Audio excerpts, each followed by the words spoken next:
Terus bagaimana jika suami istri menggabungkan harta mereka? Maka di sana ada pembahasan tentang zakat harta syarikah atau harta gabungan. Dan ada dua pendapat ulama. Pendapat itu, perselisihan itu kembali kepada cara perhitungan nisab harta. Apakah ditinjau dari sisi jumlah harta yang terkumpul atau dari sisi besar harta masing-masing pemilik. Sebagai contoh, ada satu perusahaan milik 5 orang. Omset perusahaan ini misalnya 1M. Ketika dizakati 2,5%, itu yang dizakati omset perusahaan ataukah hak milik masing-masing pemilik perusahaan. Nah, kalau kita mengacu bahasanya perhitungan nisab untuk harta syarikah, harta gabungan, itu yang penting adalah ditinjau dari jumlah total harta. Berarti 1M kurangi 2,5%, terserah. 1M kurangi 2,5%, selesai zakatnya.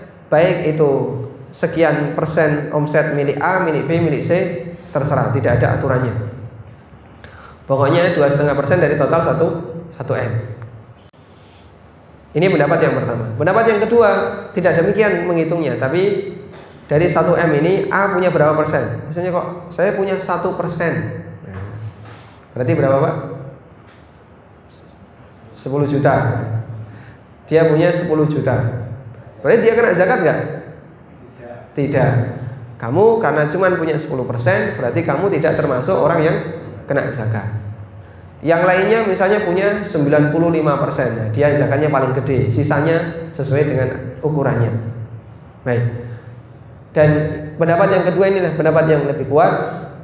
Karena itu kembali kepada masalah syarat tadi, dia harus milkun nafas dan milkut tam, dimiliki pribadi dan dimiliki secara sempurna.